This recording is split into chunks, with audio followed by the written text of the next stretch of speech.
بسم اللہ الرحمن الرحیم۔ السلام علیکم۔ سرکاری افسروں کے فرائض۔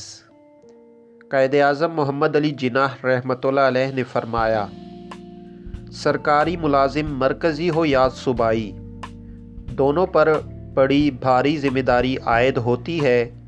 آپ کو یہ بات یقینی بنانی ہے کہ اس صوبے کو نہ صرف وہ خدمات فراہم کرنی ہے جو آپ عام حالات میں بجا لاتے تھے، بلکہ انتہائی بے لوث اور انتھک کاوشوں سے ملک کی خدمت کرنی ہے۔